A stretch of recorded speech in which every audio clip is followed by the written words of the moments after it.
지난주 중에 달팽이 아동센터, 지역 아동센터 이 후원 전시회에 좀 다녀오게 됐습니다. 이제 다녀오면서요, 이렇게 센터장님과 사진도 좀 찍고, 또 자신들이 만들어 놓은 이 포토존에서 우리 목사님들이 먼저 좀 시범을 보여달라고 포즈도 좀 취하게 하셔서 참 이 두 사람이 힘든 시간도 이렇게 보내고 이렇게 왔습니다. 참 이게 재밌고 즐겁고 그리고 많은 얘기를 나누면서 감동의 이야기들을 또 많이 듣게 되었는데요. 그 바로 달팽이 아동센터 출신의 아이들이 또 세상에 나아가서 살다가 또 때가 되면 돌아와서 같이 이렇게 봉사를 하는 모습을 보게 되죠. 제가 들으면서 느낀 것은 우리 주변에 이렇게 위기 가정의 아이들이 참 많구나 생각을 좀 갖게 됐습니다. 그러면서도 꿈을 가지고 노력하고 몸부림치는 모습들이 참 늘 감동이었어요. 제가 이런 질문을 좀 드렸습니다. 센터장님, 교회로서도 좀 섬기고 싶은데 교회가 할 수 있는 일들이 뭐가 있을까요? 크지 않은 교회들이 그래도 뭔가 같이 좀 아동들을 섬길 수 있는 방법이 뭐가 있겠습니까? 그때 말씀하시더라고요. 할 게 너무 많은데 그 중에서도 생각해 보니 성탄절 몰래 산타를 해주시면 어떻습니까? 그래서 몰래 산타가 뭡니까? 그랬더니 성탄절은 그 어느 때보다도 우리 위기 아동들이 참 더 소외감을 느끼기가 쉬운데 미리 소원을 우리가 좀 대화하면서 나눕니다. 그 들은 소원을 우리 전달해 드리면 성탄절에 몰래 좀 다가가서 그 선물을 좀 주고 오면 그래도 성탄절이 따뜻한 날임을 그리고 교회가 참 우리의 곁에 친구가 되어줌을 좀 알 수 있지 않을까요? 그래서 제가 고개를 끄덕이고 많은 결단을 가지고 왔습니다. 근데 오는 길에 차를 타고 오는데요. 제 머릿속에 좀 이렇게 엉뚱한 생각 하나가 좀 들게 됐습니다. 그게 뭐였냐면 만약에 누군가가 저에게 다가와서 힘 있는 분이 소원을 하나 말해봐라. 그러면 들어주겠다. 딱 하나의 소원을 들어주겠다. 어떤 걸 갖고 싶냐라고 얘기한다면 난 뭘 구할까? 생각해 보셨습니까? 너무 좋은 제안이지만 제가 그때 이제 생각하면서 집에 오는 길에 끝까지 결정을 못 하겠더라고요. 너무 많은 게 스쳐 지나갑니다. 그 시간이 또 배고픈 시간이었는지 참 유치하더라고요. 먹을 게 먼저 막 지나가요. 그리고 입을 것, 갖고 싶은 거 하나씩 다 떠오르는데 성도님들 제가 장담할 수 있습니다. 아마 성도님들도 같이 대화 나눠보면 다 머릿속에 떠오르는 그 소원들 많으시겠지만 다 뻔한 것들, 다른 사람들이 다 원하는 그것들일 겁니다. 제가 그런 생각을 하고 오늘의 말씀을 준비하다가 그런 마음이, 따뜻한 마음이 좀 얻어졌습니다. 오늘 성경을 보면 하나님은 우리에게 상상하지 못하는 귀한 선물을 우리에게 주신다고 약속하시거든요. 바로 성령님이십니다. 삼위 하나님 당신을 우리에게 주신다는 겁니다. 누가복음 말씀을 좀 한번 읽어봤으면 좋겠는데요. 우리 11장 13절 우리 같이 좀 읽어보겠습니다. 한번 읽어볼까요? 시작. 너희가 악할지라도 좋은 것을 자식에게 줄 알거든 하물며 너희 하늘 아버지께서 구하는 자에게 성령을 주시지 않겠느냐 하신. 마이크 볼륨을 조금만 더 올려주십시오. 본래 다른 복음서에는 이렇게 되어 있죠. 하늘 아버지께서 자녀들에게 늘 좋은 것을 주시지 않겠느냐. 여기서 끝인데 누가복음은 하나님이 주고자 하시는 가장 좋은 그 선물이 뭔지를 이야기하십니다. 바로 성령님이세요. 베드로는 성령의 충만함을 입고 거리에 나가서 전도할 때 오늘 이 요엘서를 읽습니다. 이 요엘서를 선포하더니 마지막이 뭐였죠? 회개하라 너희도 성령을 선물로 얻으리라 이렇게 표현합니다. 아마 오늘 이 아침에 오늘은 잘못 왔네 싶으신 분들도 있을 겁니다. 주일 아침에는 좀 편안하게 조용하게 예배드리고 가고 싶은데 우리 목사님이 아침부터 성령 하시는구나 하실 거예요. 근데 성령님은 성도님들이 생각하는 대로 어떤 열광적으로만 나타나시는 분이 아닙니다. 잊지 마십시오. 성령이 아니고서는 누구도 예수를 주라 시인할 수 없느니라. 이미 예수님 믿는 우리 성도님들께는 성령님이 함께하고 계십니다. 오늘 이렇게 예배드리러 오셨습니다. 수많은 갈등이 있지만 우리 인생 속에 늘 이렇게 좋은 선택으로 이끄시는 분, 말씀으로 이끄시는 분은 성령님이세요. 그걸 아는 분들은 그 성령의 충만한, 오늘 말씀처럼 성령의 부어짐을 사모하는 건 가장 지혜로운 선택이신 겁니다. 우리 인생 속에 다가와 우리 인생 전체를 드라마틱하게 아름답게 변화시키시는 분이세요. 자, 오늘 본문 말씀을 보면 이제 요엘서입니다. 자, 이 당시가 언제였느냐? 아마 요엘서 1장부터를 읽어보신 분들은 아시겠지만 그 당시에 메뚜기 재앙과 같은 시간들이 있었던 것 같습니다. 이게 진짜 메뚜기 때가 습격했는지 상징적인 건지 신학자들도 의견이 분분하지만요. 저는 진짜도 있었던 것 같아요. 그렇지만 이것을 통해서 뭐라고 얘기하냐면 먹을 것이 없어졌어요. 삶도 흉측해졌고 제사도 멈추고 영육간에 황폐해진 시간, 그런 시대를 맞이했습니다. 다 절망하는 그 순간에 하나님께서 요엘 선지자를 일으키셔서 구약의 성도들이 잘 알지 못하는 이 성령의 부어짐을 약속해 주셨어요. 하나님은 회복시키실 것이고 그 시작은 성령이 만인에게 부어지는 것이다. 이렇게 이야기를 하십니다. 자, 오늘 이 말씀을 우리 한번 좀 생각해 보길 원하는데요. 제가 이렇게 설명을 드릴 때 좀 쉽게 설명하려고 가끔은 사칙 연산으로 표현할 때가 있습니다. 더하기, 빼기, 곱하기, 나누기. 오늘도 딱 그런 말씀으로 우리가 한번 나누면 좋을 것 같아요. 성령의 충만함, 성령의 가득 부어짐을 우리가 늘 사모한다면 성령의 충만함은 우리 인생 속에 어떤 것이 플러스가 되고 어떤 것이 마이너스가 되고 어떤 것이 곱하기가 되고 나누기가 되는지를 한번 좀 생각해 볼 필요가 있죠. 먼저 성령이 충만한 임재가 있으면 성도님들 우리에게 더해지는 게 있습니다. 우리 한번 좀 읽어볼까요? 시작. 꿈이 더해집니다. 우리 28절 말씀 읽어보겠습니다. 시작. 그 후에 내가 내 영을 만민에게 부어주리니 너희 자녀들이 장래일을 말할 것이며 너희 늙은이는 꿈을 꾸며 너희 젊은이는 이상을 볼 것이며. 아멘. 꿈이 있으십니까? 꿈이 없으신 분들이 참 많으신 것 같아요. 성령이 함께 하시면 꿈이 시작됩니다. 목사님 저는 꿈이 있는데요. 성령의 충만함이 있으면 그분에게도 꿈이 더해집니다. 단지 먹고 사는 꿈이 아니라 꿈 너머의 꿈이, 하나님이 우리를 부르신 그 사명의 꿈이 우리에게 부어집니다. 하나님 나라의 꿈이 우리에게 시작되는 겁니다. 고난이 있다고 해서 모두가 절망하는 건 아닙니다. 모두가 풍족하다고 해서 꿈꾸는 것도 아닙니다. 성도님들 새우잠을 자도 고래 꿈을 꾸시는 분들이 있습니다. 우리에게 그런 살아갈 만한 기쁨, 꿈을 주시는 분은 성령님이세요. 오래전에 한 시골 마을에 참 힘들게 개척교회 그 임지에서 사역을 하시던 목사님, 그 따님이 있으셨어요. 당시 중학생이었습니다. 이분이 힘들게 이 단칸방에서 힘든 목회자 그 아버지 밑에서 사역을 같이 하면서 가족이 살아가는데 동생이 둘이에요. 부모님까지 5가족이 함께 살아갑니다. 근데 하루는 그 외할머님 목포로 가서 좀 외할머님을 보려고 가족들이 차를 타고 갔죠. 근데 그 도로에서 큰 사고가 벌어집니다. 교통사고가 나서 정신을 차려보니 깨어나 보니 사랑하는 엄마가 세상을 떠났습니다. 어떠시겠습니까? 이 소녀에게는 절망 아닙니까? 두 동생이 지금 중태에 빠져 있습니다. 전치 50주가 나왔죠, 둘 다. 끔찍한 사고였습니다. 자신의 몸도 채비가 안 되는데 엄마 장례식에 가야 하는 겁니다. 근데 그 순간 보통 사람들이라면 사실 실어증도 일어납니다. 그런데 이 소녀는 그 순간 그래도 부모님의 기도로 자랐고 그 안에 예수 생명의 능력이 있었죠.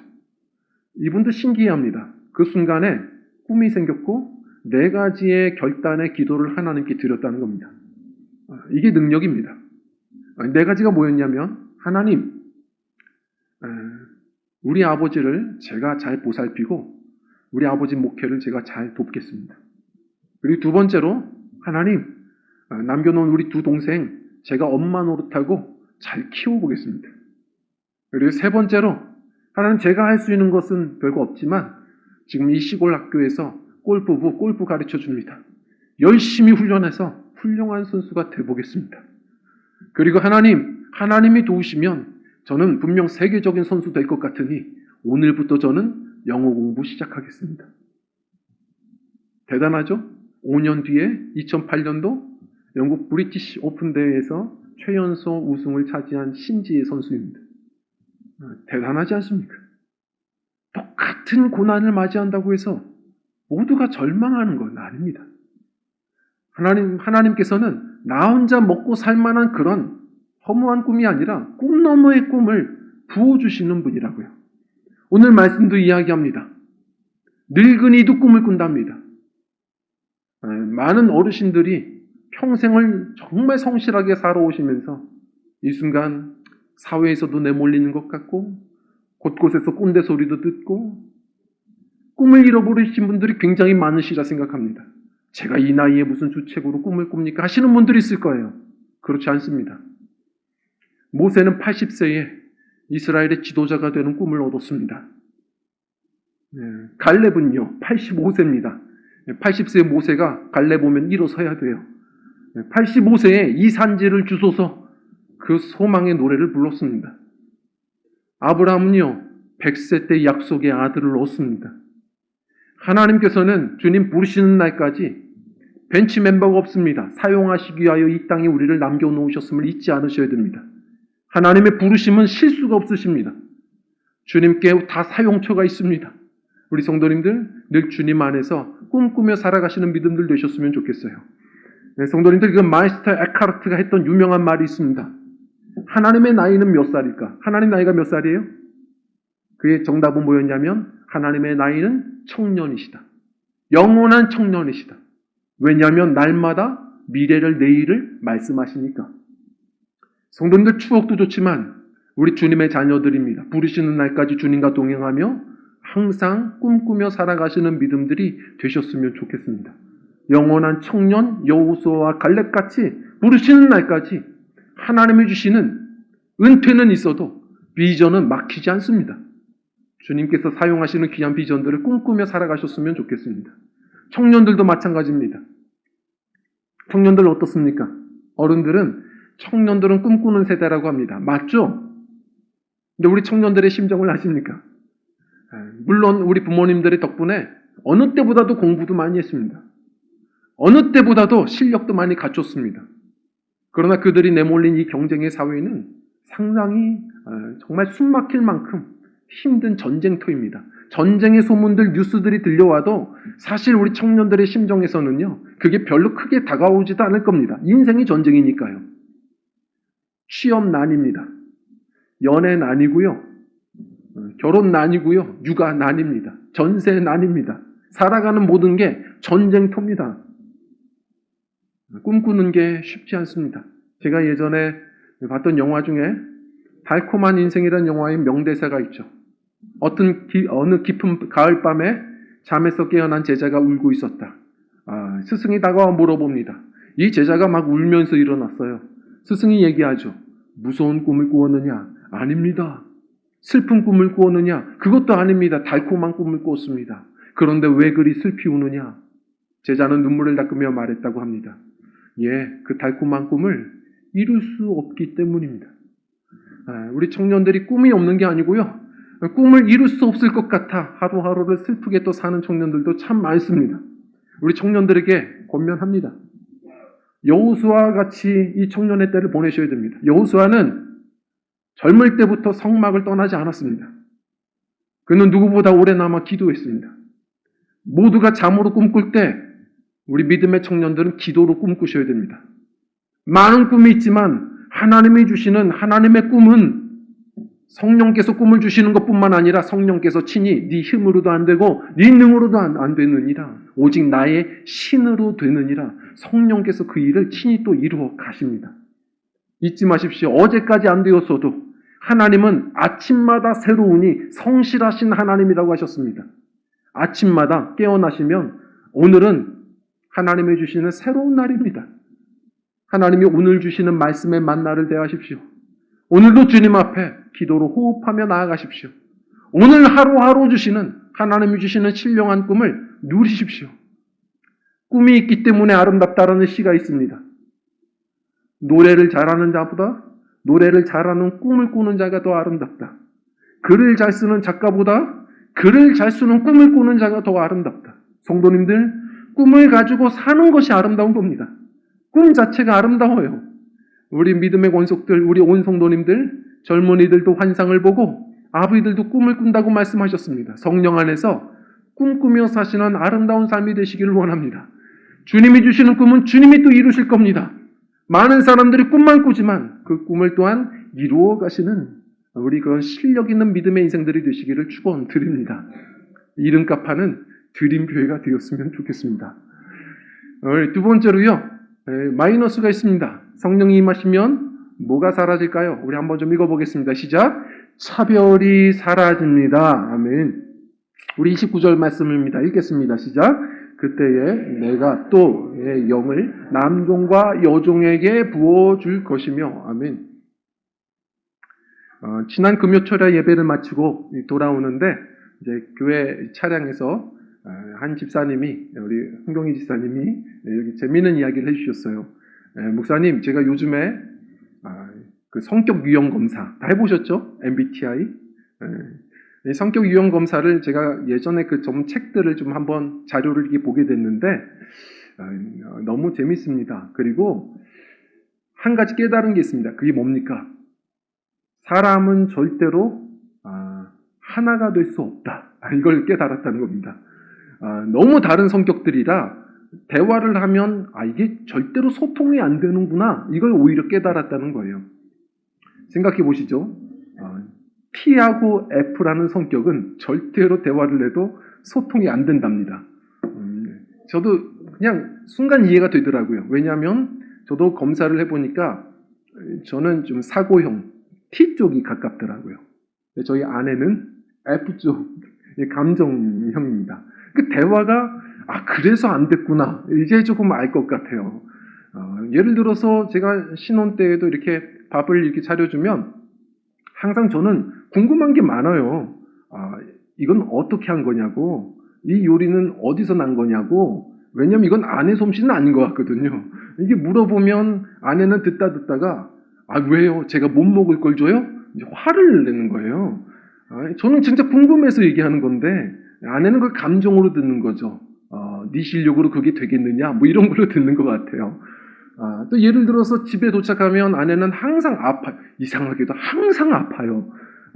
그러면 저는 얘기하죠. 아파요. 여기가 좀 안 좋아요. 그러면 지금은 알 것 같습니다. 어디가 아픈데 한마디 하면 되는데 저는 병원을 좀 가. 이렇게 얘기를 하거든요. 저는 솔직한 마음으로는 빨리 좀 병원을 가서 안 아팠으면 좋겠어요. 그런데 이제 아내는 좀 징징대지 마. 이렇게 듣는 것 같더라고요. 나중에 얘기해 보니까 제가 오히려 공격하는 거로 듣더라고요. 반대로요. 저는 T지만, 사고형이지만 저도 칭찬도 받고 싶죠. 근데 사고형으로 받고 싶은 거예요. 논리적으로, 구체적으로 칭찬을 받고 싶은데 아내가 가끔 칭찬을 하려고 하거든요. 한번 칭찬해 보라고 얘기하면 아내는 얘기해요. 목사님은 화를 안 내서 좋대요. 그럼 제가 너무 속상한 거예요. 칭찬할 게 그거밖에 없나? 나도 잘하는 게 많을 텐데 잘하는 건 하나도 없고 화를 안 내는 게 그냥 따뜻하고 친절한 게 좋다는 거예요. 기분이 상하죠. 구체적으로 잘하는 걸 얘기하고 싶은데, 듣고 싶은데 그런 건 하나도 없는 거예요. 다른 거 없냐 그러면 없대요. 속상한 겁니다. 우리 성도님들, 우리가 대화하다 보면 성향이 다르니까 칭찬을 해도 그것을 욕으로, 조롱으로 들을 수 있겠구나. 하나 될 수 없구나. 자, 그런데 버스에서 내리시는, 차량에서 내리시는 집사님께 물었어요. 그러면 어떻게 교회는 하나 되는 걸까요? 초대교회는 어떻게 하나 됐던 걸까요? 가정도 하나 되기 힘든데요. 어떻게 교회는 하나 되는 걸까요? 그랬더니 내리시면서 문을 닫으며 하셨던 말씀이 있어요. 그래서 늘 듣던 얘기지만, 네, 사람은 안 됩니다. 오직 성령으로. 성령으로 된다고 해서 문을 닫으셔서 멋있었어요. 성도님들, 우리 힘으로 안 됩니다. 우리 노력으로 어떻게 하나 됩니까? 성령이 하나 되게 하신 것을 힘써 지키라입니다. 언젠가도 보여드렸지만 저 프라도 미술관에 있는 유명한 작품이죠. 쾌락의 정원, 이 보시의 작품이에요. 그 작품에 보면 에덴 동산이지만 가짜죠. 주님이 없는 이 세상, 사람들이 낙원이라고 지금 짓고 있는 세상 이야기를 이렇게 그렸습니다. 가만히 보면 에덴 동산 같지만 지저분해요. 아주 기괴하죠. 그런데 그 안에 보면 그 유리구슬 안에 군상들의 사람들, 이 군상들끼리만 모여 있습니다. 비슷한 존재들끼리. 그 유리구슬도 깨어져 가고 있어요. 잊지 마십시오. 성령이 함께 하시지 않으면 교회도 마찬가지입니다. 취향 따라 모이게 되고요. 성격 따라 모이게 되고요. 서로가 학벌대로 모이게 되고요. 직업군대로 모이기 시작합니다. 그것도 자신들의 노력으로 하나 되는 것뿐 그 모임도 유리구슬처럼 깨어져 가는 거예요. 사람의 노력으로는 절대 하나 될 수 없습니다. 오직 성령이 함께 하실 때 자녀들도 무시되지 않습니다. 청년들도 아주 주요하게 사용되고요. 늙은이들도 포기되지 않습니다. 모두가 함께 하나님은 한 꿈을 주시고 나아가게 하시는 성령님이세요. 세대를 초월하게 하시고요. 그리고 더불어서 신분도 초월하게 하십니다. 남종도 여종도랍니다. 남종도 여종도. 우리나라에도 그런 귀한 역사가 있습니다. 제가 목사님들께 소개받은 우리 권사님들과 함께 가보고 싶은 김제 금산교회예요. 꼭 한번 갔으면 좋겠어요. 들어보셨습니까? 기역자교회입니다. 기역자교회. 우리나라 오래된 교회들이 저렇게 기역자 형태로 예배당이 있었거든요. 왜냐하면 남녀 7세 부동성, 남자 자리, 여자 자리, 강단은 하나여야 되니까 이렇게 기역자로 이렇게 짓습니다. 그럼에도 불구하고 함께 예배하겠다는 거예요. 자, 그런데 그곳에 저 교회는 아주 귀한 이야기가 있거든요. 조덕삼 장로님, 이자익 목사님 이야기입니다. 저 교회가 어떻게 시작됐냐면 테이트 선교사님을 조덕삼 장로님이 만나서 그때 예수 믿게 되고 자기 사랑채를 열어줘서 이 사랑채에서 교회가 시작되고 순간 한 100여 명 성도들이 늘어나게 됩니다. 그런데 그 성도들 중에서는 자신의 모습이었던 마부로 왔던 젊은 이자익도 함께 성도로서 예배했던 것이죠. 그런데 100여 명이 되자 장로 피택 선거가 있었습니다. 그런데 이 교회를 너무 성실하게 잘 섬기고 예수 사랑하던 이자익 이 모습이 온 교인들에게 존경을 받기 시작했고요. 장로 선거에 주인 조덕삼과 이자익 둘이 후보로 올라가게 되고요. 그런데 결국 머슴 이자익이 당선이 됩니다. 이것은 아주 그 당시에는 끔찍한 일이었거든요. 그러나 이 조덕삼 장로가 이 성령의 공동체의 투표를 존중하고 자기가 솔선수범해서 그 장로를 인정하기 시작하죠. 이자익을 장로로 인정을 하게 됩니다. 그리고 자신도 뒤늦게 후임 장로가 되어지죠. 그런데도 불구하고 선임 장로를 존경하고 존중하고 그리고 그를 지지합니다. 당신은 이렇게만 살아가서는 안 된다고. 자신이 모든 재정을 대겠다고 해서 평양신학교에 유학을 보냅니다.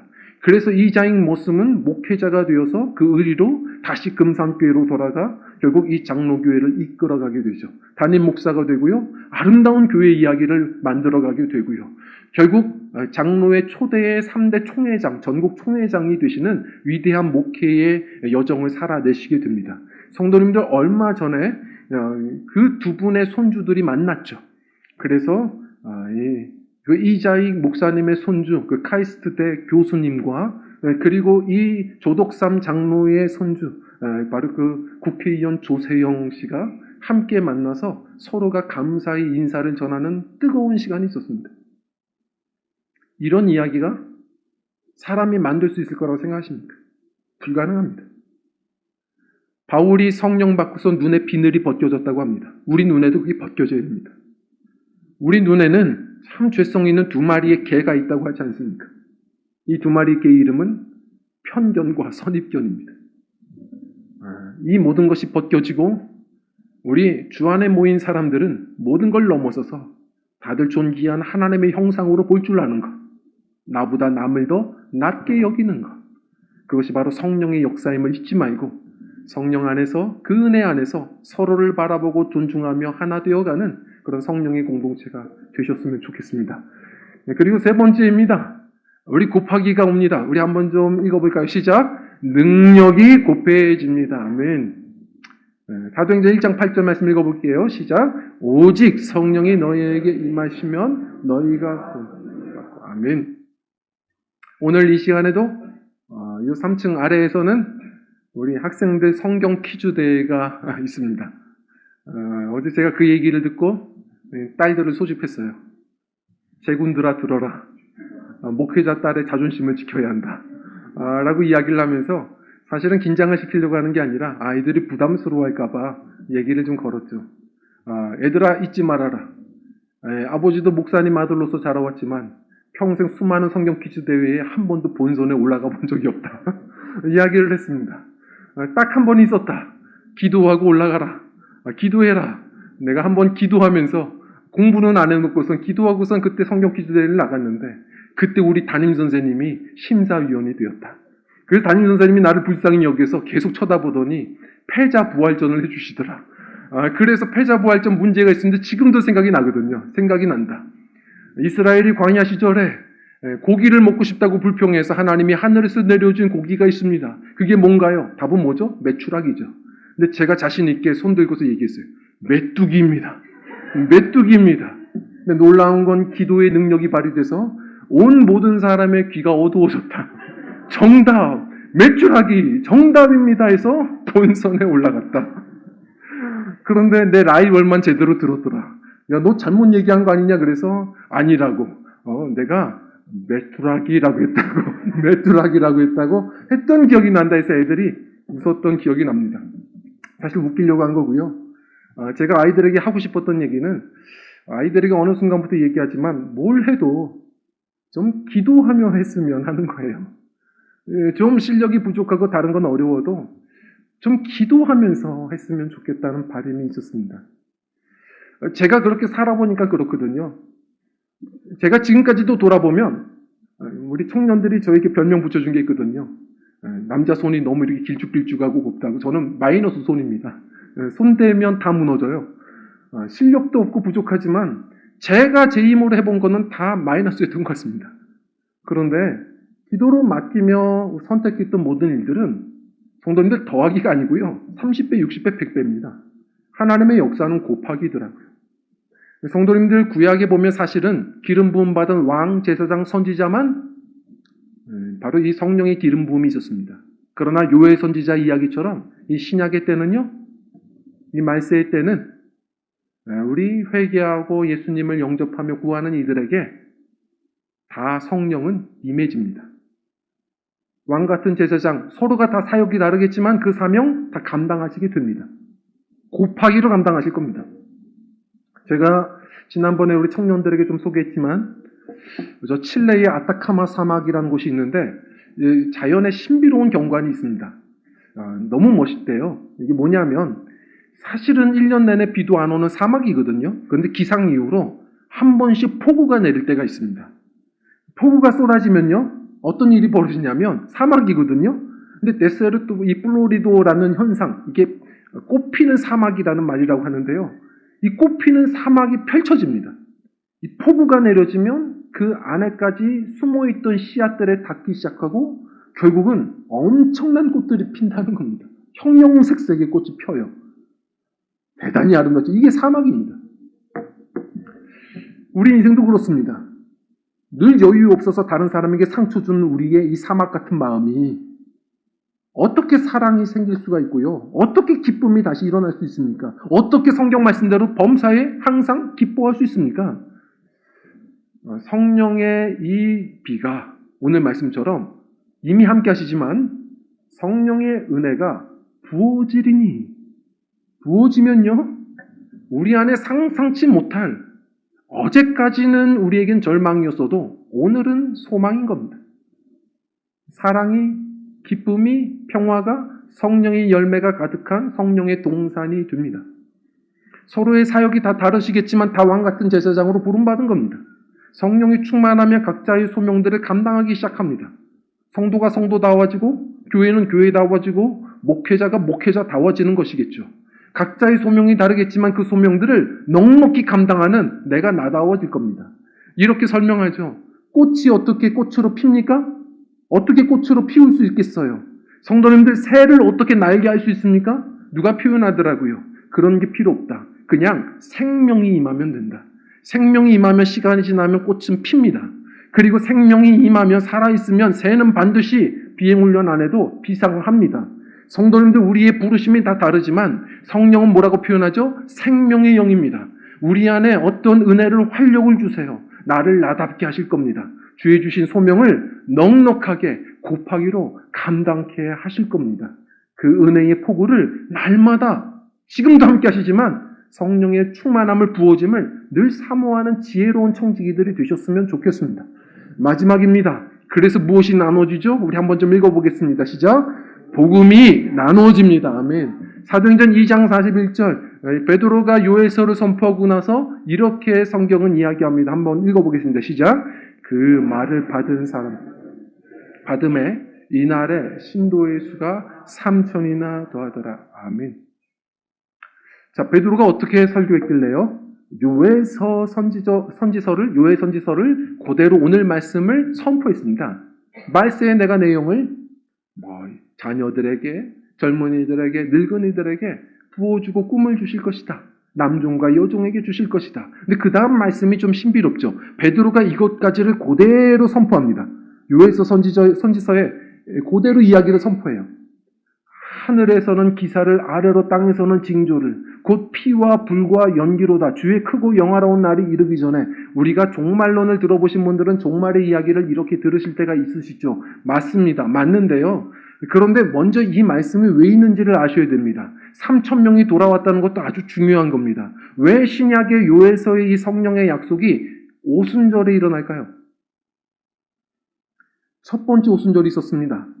6월절 50일이 지난 그때가 바로 어떤 때였냐면 시내산에 도착해서 모세가 율법을 받았을 때였죠.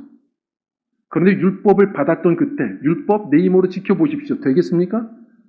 율법으로는 내가 죄인이라는 걸 깨달을 뿐입니다. 결국 이스라엘 백성들은 그날 우상 숭배하다가 3,000명이 죽었습니다. 그걸 고스란히 상기시키는 겁니다. 땅이 진동하고 어두워지고 갑자기 이런 수많은 이런 일들이 일어나는 것은요, 이게 하나님의 임재, 출애굽, 그 신의 산에서 하나님이 임재하셨을 때 그 모습 그대로입니다. 하나님이 임재하신다는 겁니다. 그런데 에스겔 선지자가 예언한 대로 돌문에, 피문에 새겨진 말씀으로는 너희가 답이 없더라. 그때가 되면 말세에 너희들의 신문에, 마음에 하나님의 말씀을 새겨주실 것이니 그 새 마음은 무엇이다? 에스겔 36장에 뭐라고 하죠? 성령이시다. 그래서 그 성령님이 임하셔서 이제는 말씀을 즐거워하게 되었고, 회개하며 예수님을 영접한 자들이 주님 앞에 나와 주를 따르기 시작하는데 3,000명이 죄짓고 망하는 것이 아니라 3,000명이 돌아오는 놀라운 복음의 역사가, 복음의 시대가 펼쳐지기 시작한 겁니다. 성도님들, 지금 이런 이야기를 들어도 거창한데요. 무슨 3,000명입니까? 저는 지금 저 하나 신앙생활 감당하는 것도 쉽지 않습니다. 저는 저희 집 자식 하나 전도하는 것도 쉽지 않습니다 하시는 분들이 많으실 겁니다. 성도님들이 생각하시는 것보다 성도님들은 더 위대한 존재입니다. 하나님의 부르심은 실수가 없으시거든요. 하나님은 하나님의 꿈을 반드시 우리를 통해 이루어 가시는 분입니다. 잊지 마십시오. 성도님들, 우리가 지금 어떻게 살아가고 있느냐? 알게 모르게 이미 복음의 편지로 사용되고 계시는 중입니다. 제가 얼마 전에 통계를 좀 봤는데요. 좀 의미 있었습니다. 우리가 아무리 말씀을 잘 몰라도 제대로 자녀들에게 못 가르쳐 줄지라도 통계가 있었는데요. 주일 성수를 꾸준히 하는 부모의 자녀들은 아이들이 방황할지라도 결국 82%가 신앙의 계승이 일어나더랍니다. 신앙은 태도입니다. 아이들에게 지금 꾸준한 내 자리를 지키는 모습이 아이들에게는 신앙 살리는 신앙 유산을 물려주는 귀한 시간인 거예요. 근데 반대로 예배를 마치고 집에 가서 교회에 시험 든 이야기를 하잖아요. 시험 든 얘기를 하면 지금은 아이들이 그게 뭔지 모르지만 불편하다가 62% 정도가 딱 청년이 되면 교회를 떠난답니다. 절대로 시험 드셔도 그거 발설하지 마십시오. 저에게 와서 얘기하세요. 저도 같이 욕해드리겠습니다. 절대로 아이들은 보고 듣거든요. 지금 우리가 복음의 편지로 사용되고 있다는 사실을 놓치지 않으셔야 됩니다. 우리 선생님들, 리더들, 제가 지금 말씀을 알리는 사람들이 한두 사람밖에 없는데요. 하나님께서 맡기신 일은 초라한 일이 없습니다. 다 중요합니다. 예를 들어서요. 우리 성도님들, 로버트 에글렌이라는 사람을 아십니까? 모르실 겁니다. 모르셔야 당연합니다. 왜냐하면 오래전에 한 개척교회의 평신도 집사님이었습니다. 눈보라가 치는 날 목사님도 못 오셔서 자신이 서서 그냥 아는 말씀을 선포했을 뿐인데 그때 앉아있던 그 안에 들어왔던 젊은 어린아이가 거기서 그 말씀 듣고서 회심하게 되죠. 그분이 영국을 복음으로 뒤집었던 찰스 스펄전 목사님입니다. 혹시 에드워드 킴볼을 아십니까? 모르실 겁니다. 그냥 교회의 주일학교 교사였으니까요. 근데 그분이 담당했던 구두 닦기 소년, 그 아이를 꾸준하게 전도하고 교회로 데려오고 함께 예배를 했을 때 그 구두 닦기 소년이 누가 됐습니까? 전 세계를 뒤집어버린 D.L. 무디 목사님이 되었습니다. 나는 한 사람을 지금 담당할지라도 그 한 사람이 그 안에 3,000명이 있을지도 모릅니다. 하나님의 역사는 실수가 없고 반드시 부르신 사람들을 사용하시는 주님이시라는 사실을 잊지 않으셔야 됩니다. 우리 성령 안에서 오늘도 살아내셨으면 좋겠어요. 성령께서는 이 고난의 순간이 황폐한 순간에도 꿈을 부어주시는 분이십니다. 차별과 모든 장벽은 제거하시는 분이시고 우리의 사명 감당할 능력을 부어주시는 분이시며 알게 모르게 복음을 확장시키시는 분이심을 놓치지 않으셨으면 좋겠습니다. 예전에 오늘의 교회 하용조 목사님이 살아계실 때 알려주신 기도가 있습니다. 자신은 아침마다 성령이 아니고서 어떻게 신앙생활을 하고 어떻게 목회를 하겠느냐, 아침마다 창문을 열고 구한답니다. 성령님 임하소서. 오늘도 내게 불어오소서. 오늘 많은 기도가 있으시겠지만 선물 위에 선물 되시는 우리 성령의 임재를 사모하시며 오늘도 마음을 여시고 무엇을 구하시겠습니까? 함께 구했으면 좋겠습니다. 성령이여 내 마음에 임하여 주옵소서. 함께 구할 수 있는 날마다 성령과 좁은 길을 동행하며 기뻐함을 누리는 성령의 공동체 되시기를 주의 이름으로 축원드립니다. 함께 찬양하고 기도하겠습니다.